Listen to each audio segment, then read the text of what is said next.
Hello and welcome to episode 1 of the Dualistic Unity movie review series. I have never been more ready to fuck shit up. And I am very much trying to maintain an element of sensitivity and awareness and empathy throughout that intention, because there is a balance to it. There is a balance of wanting to make sure that everybody understands that we're well-intentioned, and at the same time, also understanding that that intention is going to rock boats of necessity.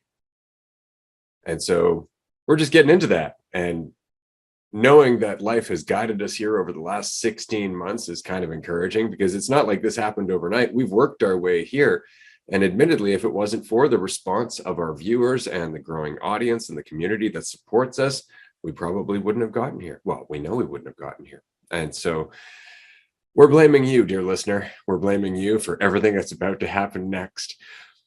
That all said, this is our new movie review series, and I'm really excited about this because I'm a big movie fan, as everybody who listens to the podcast knows. I love storylines. I love well-written characters and, of course, symbolic meanings.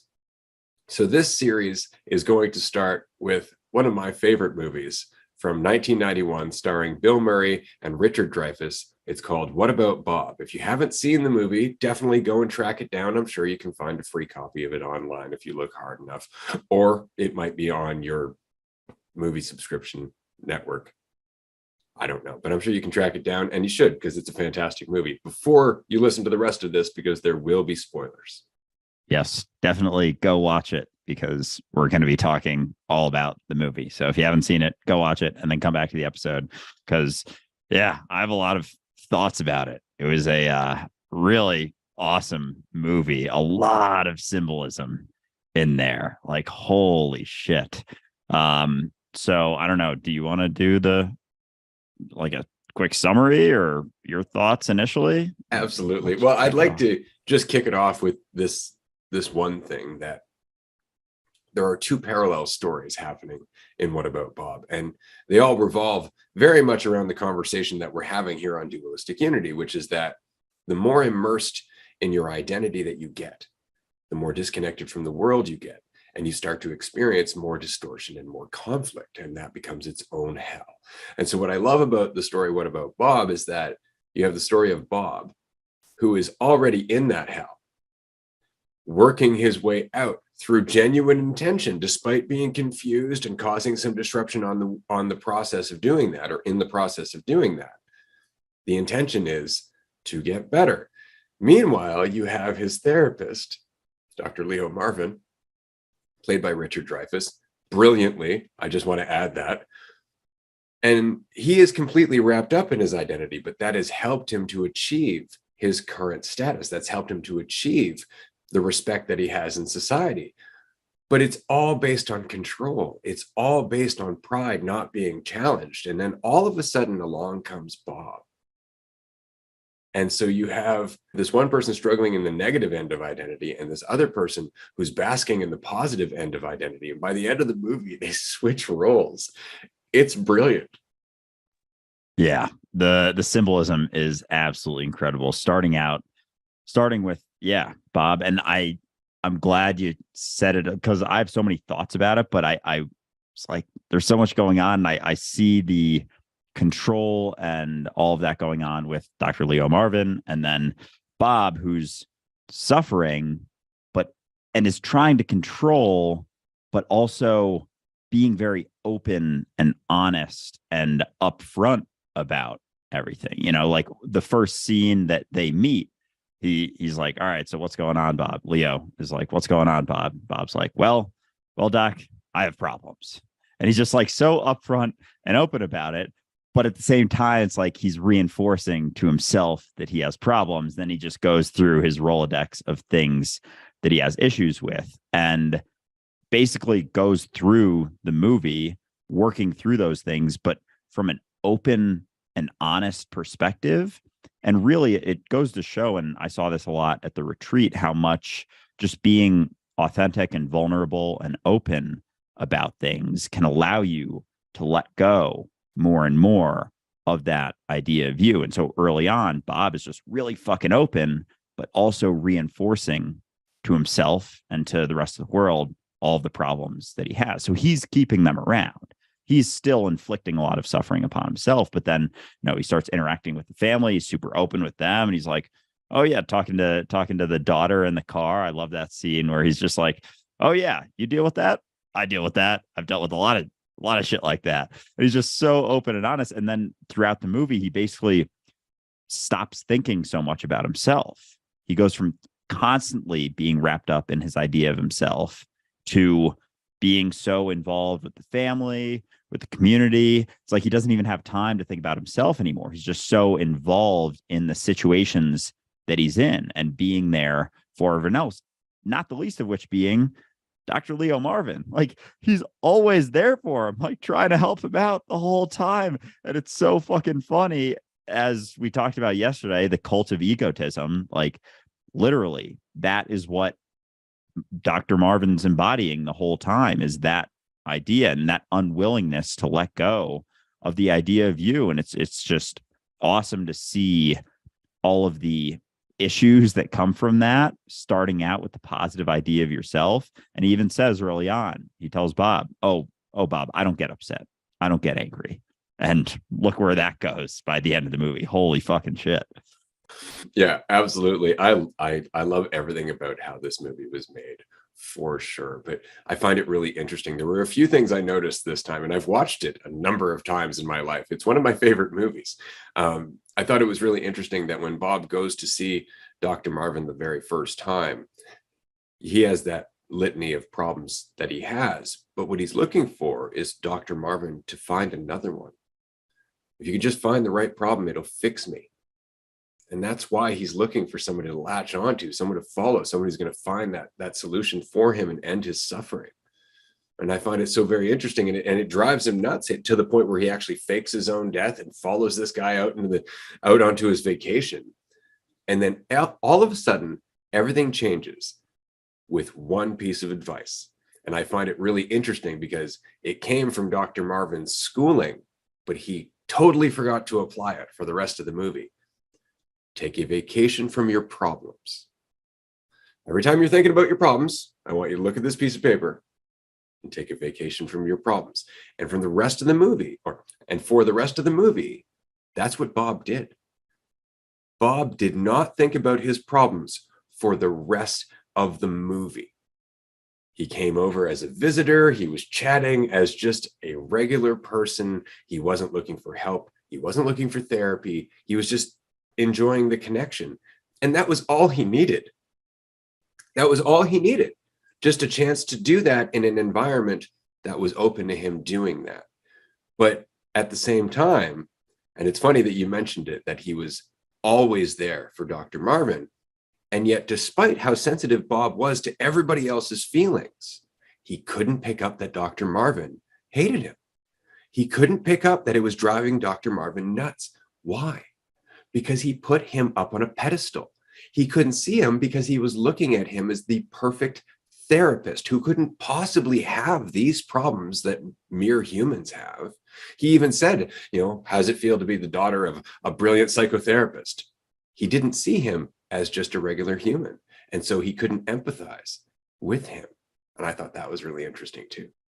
Yeah, that's a really good point. Like, he had this idea of him that he was holding on to. Like, that was the only part of the illusion, not the only one, but like basically the only one that Bob was still holding on to was the idea of Dr. Marvin being this thing that he was so clearly not being anymore. Like, he was embodying this madman, essentially. And he just had this idea. And it just goes to show how much of an impact that can have on our perception of reality.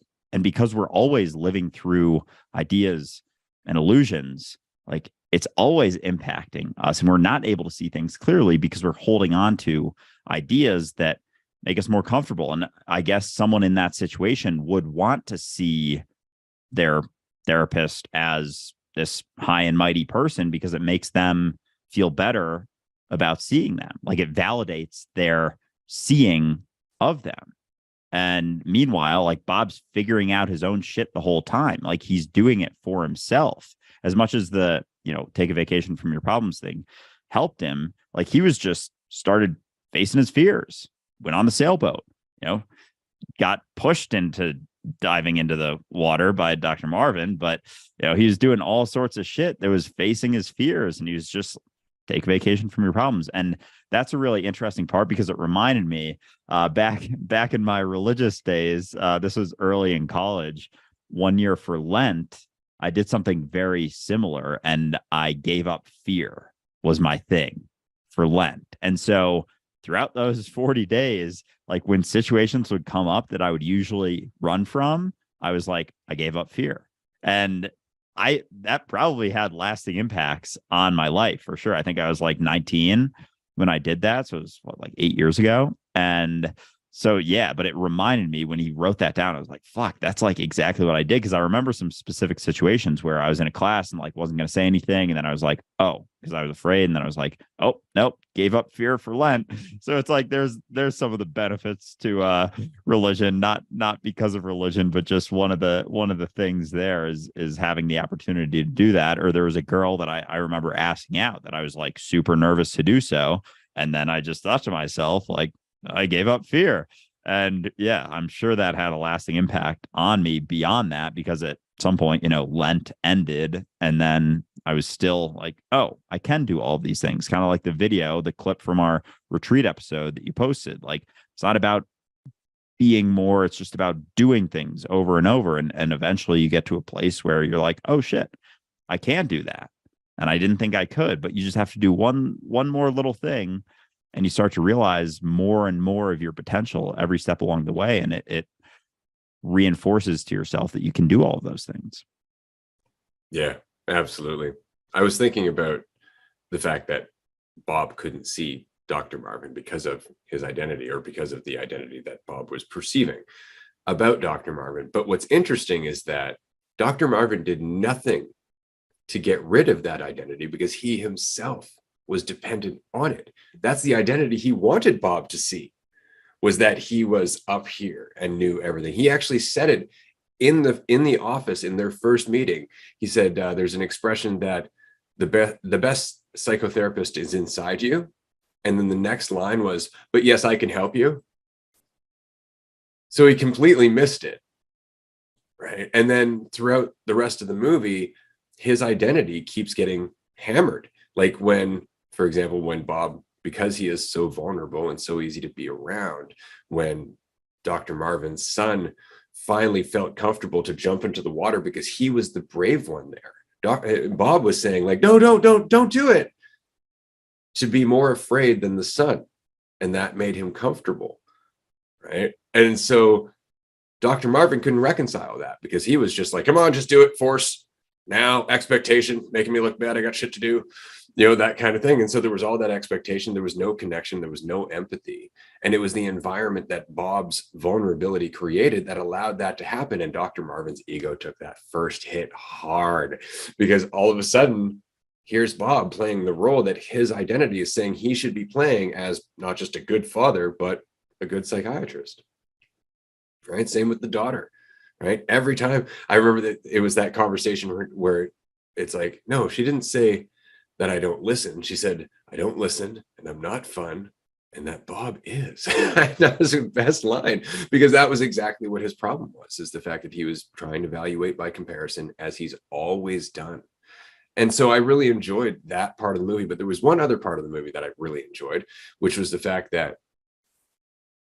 both Bob and Dr. Marvin were fine throughout the entire movie, regardless of their state of confusion, regardless of how invested in their identity they got. They were just really confused or really lost.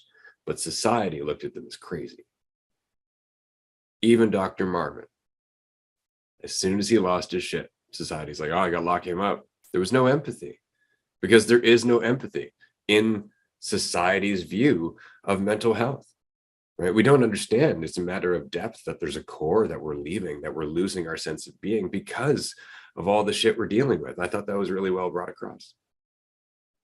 Yeah, definitely. And it's reflected in our responses, our medical responses to it. Just, put him in a psych ward, like give him some pills. It's like, and we've gotten to the point now where it's like, oh, it's chemical imbalance. Like there's nothing any of us can do. There's no amount of empathy that will help with this. Meanwhile, like there is, because we think of it as this thing that's like, it is being lost in confusion and ideas and all those things. But because that's become our norm for our society, when it goes too far, it's like, if we were to question that to be the reason for it, we have to question all of the illusions that we live based off of. And we don't want to do that. So then we just say like, oh yeah, no, that's unfixable and whatnot. But yeah, Bob's vulnerability throughout the movie was really cool to see, like that you can live your life like that. And that's all you ever have to do. And even it goes to show, like when they did the live TV interview with Good Morning America, like Bob ended up being like crushing that. And Dr. Marvin froze up, choked, because he wasn't willing to let down his guard. Like the first question they asked, he goes through his premeditated response, and they're like, that's not even what we asked, because he was just anticipating this thing and he had practiced in the mirror so many times. And meanwhile, Bob dry heaves, almost throws up as soon as the interview starts. Then he's like, oh, false alarm. Okay, I'm good. And then he just goes on to like crush the whole thing and goes, he didn't have a script, so you can't go off script if you don't have a script, but he wasn't even close to being any idea about what Dr. Marvin thought he wanted the interview to go like. Meanwhile, they never talk about this, but he probably sold more books because of Bob's interview there than anything else. And Bob just being himself on there and crushing it. And he's not even able to see that Bob's still giving him all the credit for everything that's happening. And he went from not even being able to, touch a doorknob to going on Good Morning America Live and crushing it.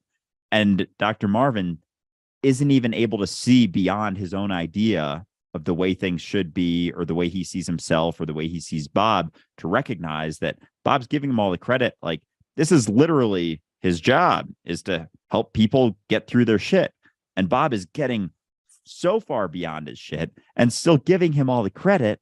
And because it doesn't fit his narrative of the way he thinks things should have gone, he freezes up, he chokes, he gets even more angry than you can even imagine with his eventual responses to things, because he's so caught up in the idea of the way he thinks things should go, and he's not able to roll with anything. Everything is so structured and rooted in control for him, and he's never able to let that go. And look where it gets him. Yeah, it's really entertaining to watch the slow disintegration of Leo Marvin, because he is just coming from such a high point. And that really is the problem, is just he's falling and falling and falling throughout the entire movie, face to face with Bob, who is just beyond his control. You just can't control Bob. Like, he is just doing what he is going to do. He's doing what's best for Bob based on what he understands. And he doesn't see enemies, right? But when things aren't going your way, you start resisting, all of a sudden everybody feels like an enemy, right? Even his own family started to feel like an enemy to Dr. Marvin. It felt like they were working against him with Bob. That's why I love, by the end of the movie, just before Dr. Marvin snaps, when his car breaks down on the side of the road, first he gets a ticket and he blames Bob, who's not even there. Then he backs up, gets a flat tire, blames Bob, who's not even there. Then driver goes by, sprays mud on him, and he's like, oh, Bob, and he's getting like all pissed, and Bob's not even there. That's the funniest part. It's just that when you get into that mindset where all of a sudden it's just one thing after another, and whatever the focus of your resistance is the scapegoat, is the blame. So he was completely irresponsible. And that just led him to the brink where he was no longer even abiding by his own self-image. And that was the funniest part about all of that, was the fact that this is a person who at one point would have dictated what mental health looked like. Now can't even recognize his own lack of mental health. right? And it kind of makes you wonder about the entire psychological industry. Can they recognize a problem with mental health, or are they coming from a place that is a problem with mental health? Yeah. Yeah. Because he's so caught up in the idea of the right way and the wrong way to do things. Just like it's such a symbolic representation of, the mental health industry, that they know what's best and they know what's worse and they know the right way to do things. And as long as they're holding on to that, similarly to the way that Dr. Marvin was holding on to the idea of himself as being, high and mighty, knowing what's best, always knowing the right thing to do, like knowing by the book how to interact with his family, with his daughter, with his son. Meanwhile, they fucking hate him. And he even the tools that he uses, the puppet scene when he's talking to his daughter, like that was one of the craziest things. I was laughing my ass off when he starts doing that, like chasing after his daughter with these puppets. And that was pretty symbolic too, because it's like he's literally living through illusions of puppets. Like he has a puppet version of himself beyond just the idea of himself, that he thinks that is the best way to go about it. And and all his daughter wants is some genuine connection. And he thinks that going further from that connection, building more walls, like the puppets are just another layer between them. He's not even talking to his daughter anymore. He's talking to the puppet version of his daughter, likely because that's something that he learned as a way to interact with people in certain mindsets in certain situations. But now he's just like trying to fit square pegs into round holes by doing that in this situation, not having any sensitivity to know that this is not the situation to do that. Like she doesn't need this weird ass therapy type lesson thing with puppets.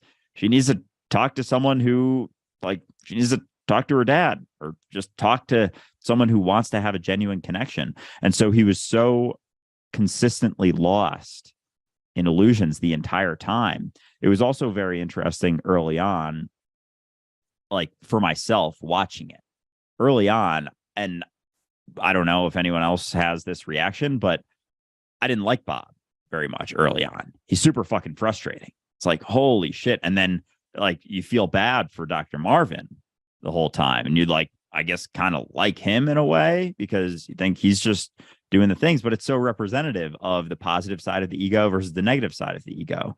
Like we all want that positive side of the ego. Like we gravitate towards that. And then the movie goes on to show you all of the consequences of that.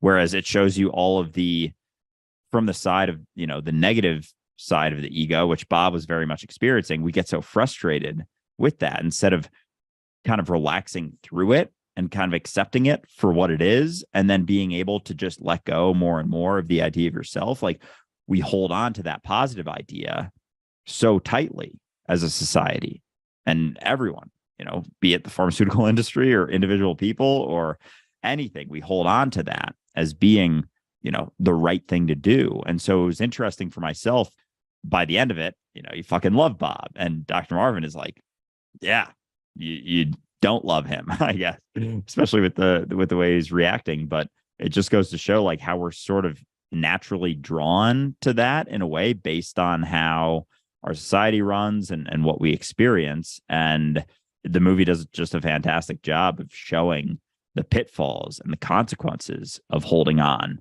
so closely to any idea, because all Bob's doing is letting go of the idea throughout, whereas Dr. Marvin's trying to hold on more and more tightly, just gets him into deeper and deeper shit. I do love that part about Bob's progression, is that the beginning of the movie, he starts off and he's lost. He's lost in his narrative about himself and the world. You can see him before he even leaves the apartment. He's just staring at the door in fear. And it's because of all of the things that are going through his head about what he might encounter. He's not even afraid of the world. He's afraid of the world in his head. And he goes into the hallway. He touches everything with a handkerchief. That was the other thing I enjoyed about the movie, was the progression of the handkerchief. As Bob let go more and more and more, he let go of the handkerchief more and more and more, his barrier between him and the world. right? His protection from that world of fiction that he was so afraid of.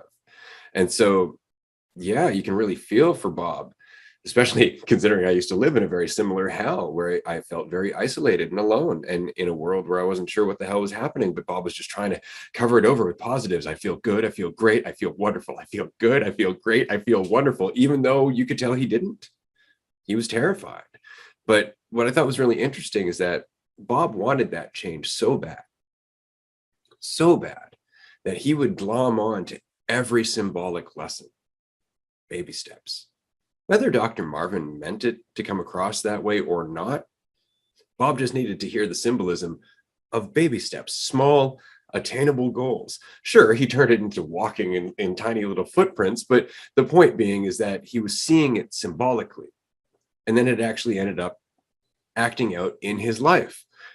And so that ability to take symbolism and pull information from it or pull a life lesson from it, that comes from being in the pit.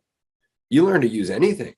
And so even at the end with death therapy, when he's wrapped up in knots and he's going to explode, literally, Bob actually sees for the first time that that's what his life is, that he is wrapped up in knots and that it's going to make him explode.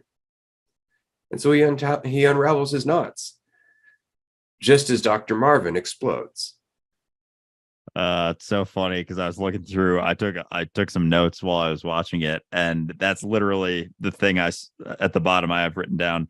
Bob still saw explosives as a lesson with death therapy, and that was what I just looked at. And I was going to bring that up next, of course. But yeah, like that blew my mind, no pun intended. But it was so funny at the end. Like he still is not able to see what Dr. Marvin is actually trying to do. But Dr. Marvin, even though he's trying to literally kill Bob, he's still acting in a way that allows Bob to see some symbolism and actually learn, which is fascinating that Dr. Marvin isn't even trying to do that. And he's still teaching him so much because Bob is willing to listen. Because Bob is willing to not listen, but see lessons in everything. And he's always seeing it. And it's like he's wrapping the fucking explosives around his neck and Bob's still just chilling there. Like, all right. I wonder what this is. This explosive therapy? Or which type of therapy is this? I haven't heard of this one.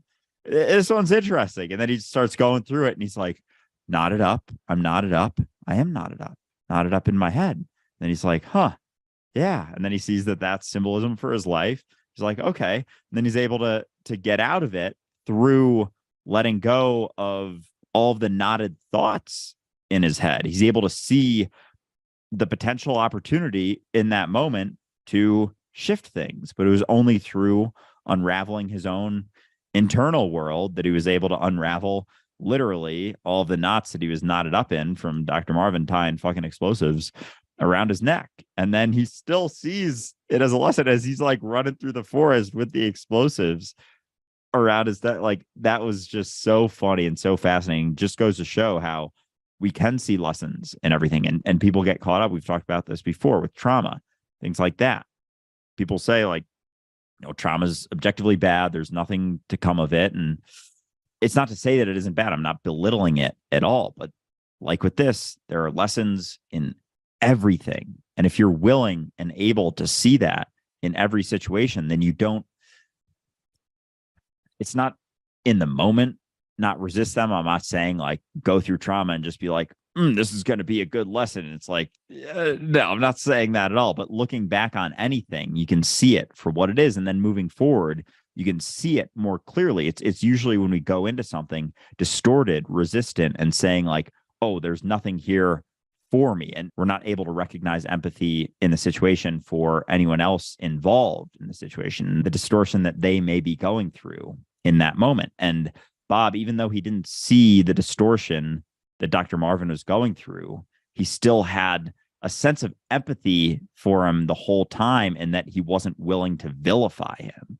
He was still seeing him as way up here, still lost in illusion, but not so caught up in blaming anyone or anything else. And by the end, he just saw that he was putting himself, knotting himself up inside of his mind, and then was able to act out of clarity and change his situation without even actively really trying to for that sake. It was just working through himself. Well, it's interesting because towards the end of the movie, as Bob is crawling out of his identity, you can see he actually has a great deal of knowledge. And that's the reason that after everything that happens, he goes back to school and becomes a psychologist, which is in the end credits, right? And they explain what happened to Bob. But I think it's really interesting. And my daughter picked this up too. When Bob comes out of the house and he's like, "You've cured me, you genius." And Leo's like, "Bob, where are the explosives that I put around your neck?" And then Bob's like, "I put them in the house." And then the house explodes. Celeste immediately said, "He just admitted to trying to murder Bob," to his face. And Bob's not stupid. I think that Bob actually let that go. I think that Bob was able to empathize with where Leo was coming from, because Leo went catatonic right after that because he lost everything. But Bob would have had to have let that go, because then Bob married Leo's sister, right? And wrote a book, Death Therapy, which Leo sued him for after the fact. So the dynamic continues on, but Bob would have had to just let that go. And I don't think he would have had a problem doing that because of his newfound freedom. And by some twisted logic, some gratitude to Leo, even though he was completely unwilling in the role that he played. Yeah, it's almost like subconsciously he knew that if he did vilify Leo for that, he'd be going back into shit of his own creation. And so because he was free in himself, he didn't feel any need to vilify anyone, because all we do when we vilify is put ourselves above that person. And Bob didn't feel like doing that because, whether consciously or subconsciously or whatever, it doesn't really matter. He knew that if he were to do that, he'd be back lost in illusions, lost in fictions, lost in ideas, caught up in all of these things he believes about, the way things should be, or the way other people are, or the way he is relative to anything else. And because he had basically gone through and let go more and more of those ideas, of those illusions, he just, without even thinking about it, he didn't forgive him or anything. He just let it slide. Like, what's Krishnamurti's quote? "There is no compassion in forgiveness." Yeah, that's exactly what he did. He did without even, I don't know. It's funny because we're giving him all this credit, which he absolutely deserves for going through it. But it's like he doesn't even know what he's doing. But we're seeing it, because if he had forgiven him, he's back in distortion. He's back in illusions. He's back in hierarchy and seeing himself as above, looking down on Dr. Marvin, feeling pity for him, feeling bad for him, all this stuff. And he just lets it slide. Like it almost didn't even happen. Yeah, because the alternative is ending up in a position like Dr. Marvin, where even upon hearing that Bob committed suicide when he faked his suicide, his response was, "Oh, well, let's not let it ruin our vacation." And that's exactly the point. That's how disconnected we can get. We can actually say, like, "Oh, my job is to help people," unless it's inconvenient. And it's right in front of us, but we can't see it because we're so involved in the fiction of ourselves. So on that note, what about Bob? If you still haven't watched it and you've listened to this whole episode, definitely go and watch it, because it's fantastic. I just love it. Kudos to both Bill Murray and Richard Dreyfuss. Richard Dreyfuss, of course, is an incredible actor from Jaws and Close Encounters. Bill Murray's been in so many different things. I'm sure we're going to actually end up covering another Bill Murray movie in the near future. As it is the season, we'll probably go into Scrooged.